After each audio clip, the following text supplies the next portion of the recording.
Assalamu alaykum kanalına yaxshimi? Alloh salomat qilsin inshaalloh. Men bugun tayyor yufkada börek qilmoqchi. Ajoyib yeyishlik chiqadi.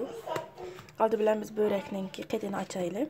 Mana yerimini yumaloq ochdik. Endi biz buningki yerimiga eritib olgan sarmay surkaymiz. Yaxshi holatda eritib olgan sarmayni surkaymiz.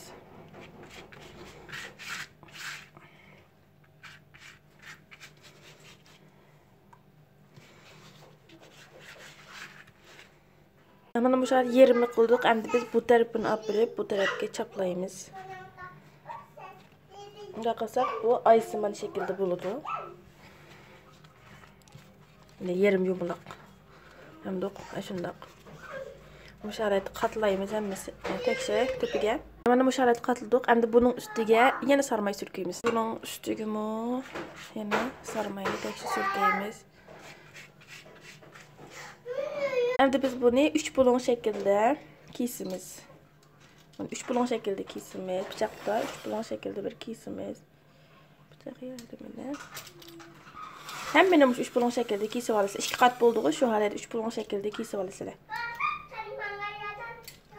bulon şekilde kestik. Endi biz bu keng tarafiga, bu tar tarafiga emas, bu keng tarafiga men beyaz peynir kullandım. Sizler lor peynir qo'ygansan bo'ldi. Maydonda aralashtirsam bo'ldi, men aralashtirmadim. Balalarım say köktatni. Qizim yaxshi ko'rmaydi, o'g'lim yaxshi ko'rgan bilan. Shuning men qo'llanmadim. O'sha holatda hammasiga solasizlar. Mana bu holat qildik. Endi biz buning bu ikki tarafini ichiga qilib, bu tarafini ichiga qilish orqali chin holatda yugib olamiz. Sigara börükünü yugigan tuqqu, shu holatda yugaymiz. Çın yogaymiz. Bu şaratı gördük. En ahırqı birisini bir körsatkim keldi. Bunun tigi 2 kat buludu. Keskin qatlap qilgandik. Aldı bilan biz bu tarafdan azroq ekilib oldik. Bu ikki tarafini qatlab, ketmaslik uchun ikki tarafini qatlab turib, o'sha holatda yogaymiz. Çın. Qizim. Men hamma ishni qilyapti vaqtimda qishimda tug'anlik uchun. Bu ya çaplaşmay qalsa, su tekkizib, anadan keyin qilsak bo'ladi. Mana bu holatda bo'ldi. Bunun ichiga o'rib olgan böreklarimizni tizimiz.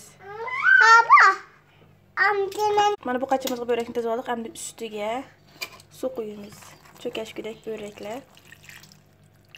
Agar sut qo'ymay, suv qo'ymay sut qo'ysanglarmi? Tabii ki bo'ladi. Men su kullandım. Hanım. Endi buni mushalatga qo'yib 15 minut qo'yib qo'yamiz. Endi bu böreklarning suv o'tmayib turishi uchun ustiga bir tal taxsini qo'yib, bu holatda bostirib qo'yamiz. Mushalatda 15 minut turadi.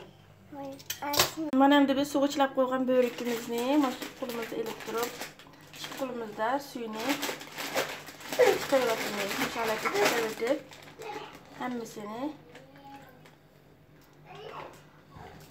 qachimizga tizib olsak bo'ladi.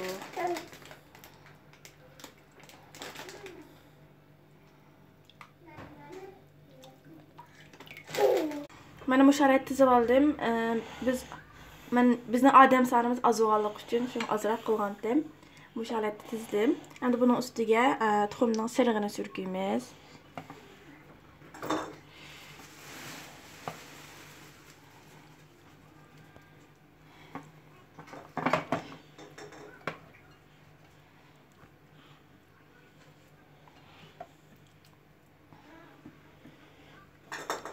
O'sha holatda bo'ldi.